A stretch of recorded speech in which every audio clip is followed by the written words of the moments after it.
오늘 아침에 영상을 찍었는데 녹음이 안 돼가지고 다시 찍겠습니다. 여러분 이런 말 많이 들어보셨죠? 나무를 보지 말고 숲을 봐라. 저는 이 말 되게 좋아합니다. 소탐대실하지 말고 좀 멀리 봐라, 뭐 이런 거 되게 좋아하거든요. 이 말이 막연하게 이제 좋아하는 걸 넘어서 과거에 어떤 철학자가 그런 한 말들과 좀 일맥상통한 부분이 있고, 그것이 우리 현대 사회에서 많은 부분 적용이 되어서 현대 사회를 빠른 속도로 바꾸고 있다고 생각을 합니다. 몇 가지 예를 들어보겠습니다. 시간이 흐르면 사람들은 진실을 알게 됩니다. 과거에 지구가 평평하다고 모두들 믿었지만 지구가 둥글다는 것을 알게 되었고, 세상이 지구를 중심으로 돈다고 생각했지만 사실 지구가 태양을 중심으로 도는 지동설이 세상에 알려지게 되었죠. 지구가 전부인 줄 알았지만 보는 눈을 넓혀서 우주 중심으로 보니까 지구가 그 태양을 중심으로 돈다는 것을 알 수 있었듯이, 좀 더 큰 것을 보면은 좀 더 이제 진실에 가깝게 객관적인 정보를 캐치할 수 있고, 그에 따라 더 진실을 파악할 수가 있습니다. 이런 흐름에 따라 우리 사회도 많은 변화가 있었는데요. 과거에는 부족 중심으로 이 사회가 설계가 되었었죠. 흔히들 아는 그런 왕정이 있었고요. 왕정 같은 경우는 개인 시민들이 이렇다 할 자산을 일구는 것 자체가 불가능했습니다. 그 모든 부와 권력은 왕으로부터 집중이 되었고, 이제 파생된 모든 것들이 이 사회를 이루고 있었죠. 사회의 힘과 부를 다 나눠서 갖고 있었죠. 이런 사회에서는 왕이 모든 중심이 되었고, 왕이 무너져 버리면 이 사회가 일시적으로 붕괴될 수밖에 없었습니다. 후에 봉건제가 펼쳐지면서 사람들이 각자의 땅을 소유할 수 있게 되었고, 그 권력은 좀 더 세분화되게 되었습니다. 그리고 상인들이 이제 출몰을 하면서 일반 시민들도 어느 정도 자산을 쌓는데 허들이 많이 없어지게 되었죠. 현대사회에 이르러서는 특정한 직업을 갖고 혹은 투자를 통해서 큰 부를 이루는 것도 가능해지게 되었습니다. 물론 지금도 어떤 유리천장이 존재하기도 하고 자산이 더 큰 자산을 그런 불리는 시대이기도 해요. 따라서 이 모든 불균형이 없어진 건 아니지만 과거의 왕정 시대와 비교해보면 불리한 사회가 된 건 사실입니다. 그런데 이 대목에서 이 돈에 대한 것도 이와 같은 공식을 통해서 바라볼 수 있다는 생각을 얻게 되었습니다. 몇 가지 예를 들어보겠습니다. 이 법정화폐, 명목화폐라고 불리는 이 지폐는 정부와 중앙은행 없이는 이 실체가 전혀 없습니다. 그 국가라는 나무가 쓰러지면은 이 종이화폐 자체는 휴지 조각이 돼버립니다. 어느 누구도 이 종이화폐를 받길 원하지 않는 그런 하이퍼 인플레이션이 도래한 나라가 현대 사회에서도 무수히 많이 일어나고 있죠. 이러한 중앙은행에서 발행하는 명목화폐는 정확하게 나무와 같은 이 수목형 구조를 띠고 있습니다.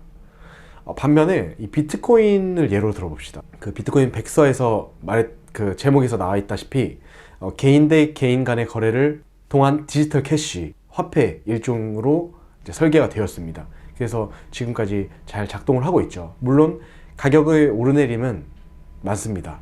하지만 그 구조 자체를 들여다보자고요. 그렇게 분석을 하다 보면 이 비트코인은 어느 하나의 주체가 없이 전 세계 알 수 없는 곳에 흩어진 각 노드들로 보호를 받고 있는 것을 알 수 있습니다. 그 정확히 한 지점을 공격한다 하더라도 그 기존의 노드들이 서로 합리적인 판단을 같이 공유하면서 오직 한 방향의 그런 진실만 추구하면서 계속 이어나가지고 있습니다. 15년 동안 말이죠. 이 비트코인은 어느 한 지점에 집중되어 있는 것이 아닌 탈중앙화 형태를 띠기 때문에 우리의 이 숲과 비슷한, 이 뿌리 내린 잡초들과 비슷한, 다른 말로 리좀적 구조를 띈다고 볼 수 있습니다. 이 수목형 구조와 리좀적 구조는 포스트 모더니즘의 대가였던 질 들레즈라는 철학자가 제시한 개념인데요. 그의 인사이트는 이 화폐의 형태를 비롯해서 이 수많은 사회 현상 속에서 마주할 수 있습니다. 가령 개인을 예로 들어보겠습니다. 과거에는 직업이 최고였죠. 좋은 대학 가서 좋은 직장을 얻는 게 최적의 길이었습니다. 내가 변호사가 된다고 하면은 누구보다 더 좋은 연봉을 받으면서 누구보다 좋은 명예를 갖고 평생을 살 수 있었습니다. 그런데 그런 사람은 만약에 무슨 불법적인 일에 연루가 돼서 그 변호사 면허를 박탈된다고 해봅시다. 그러면은 그 사람의 존재 자체는 위협을 받게 될 것입니다. 그 나무가, 변호사라는 그 수목형 구조의 한 나무가 쓰러져 버리는 것과 같은 맥락이기 때문입니다. 하지만 요즘에는 과거의 부모 세대들이 정말 싫어했던 그 게임을 하는 그런 사람도 또 방송을 잘하고 또 말도 잘하고 이런 여러 가지 능력을 같이 합쳐서 사람들에게 어느 정도 신뢰를 얻게 되면은 큰 유명세를 얻기도 하고 아까 말했던 변호사보다 훨씬 더 큰 돈을 벌 수도 있는 세상입니다. 이런 세상에서는 정답이 없습니다. 의지에 따라서 주어진 환경의 운에 따라서 이 불완전한 세상 속에서 매일매일 바뀌는 그 상황 속에서 개인의 성공과 실패가 시시곳곳에서 일어난다고 볼 수 있겠습니다. AI도 마찬가지예요. 과거에 이런 사례가 있었습니다. 어떤 훌륭한 교수님이 계셨는데 음성인식 분야에 알아주는 전문가였다고 합니다. 음악도 이제 수학의 일종이니까 그 음성인식에 최대한 적합한 그런 공식들을 계속 수정해 나가면서 최대한 이 자연과 비슷한 식을 도출해 놓으려고 수십 년 동안 연구를 했겠죠. 그런데 AI가 나오면서 그 AI가 수많은 이제 트라이얼 앤 에러를 통해서 인간이 따라갈 수 없는 그런 수많은 반복 학습을 통해서 순식간에 가장 가까운 답을 도출해내니까 그 교수님이 현타가 왔다는 그런 시절이 있었다는 얘기를 제가 어디서 전해 들었는데요. 어떠한 공식 하나가 존재해서 그 공식을 찾아서 모든 인생을 바치는 그런 한 가지에 기대는 그 나무 하나에 모든 걸 거는 그런 삶보다는 가까워져 가는 그 자체가 더 중요하다. 숲속에서 구르는 게 좀 더 이 세상의 진실을 찾는 데 더 도움이 된다. 뭐 이런 식의 교훈을 얻을 수 있었습니다. 이런 AI의 발전을 통해서 이 세상은 어떻게 될지 모릅니다. 로봇들이 많이 개발되고 인간의 노동력을 다 대체해서 저 같은 사람은 아예 쓸모없는 사람이 될지도 모릅니다. 제가 찍는 이 컨텐츠도 컴퓨터에 비해서는 너무나 지식의 그 폭이 좁고 너무나 이 편향에 빠져있기 때문에 쓸모없는 영상들이 될지도 모르죠. 하지만 뭐 답은 없잖아요. 그냥 살아가는 수밖에 없잖아요.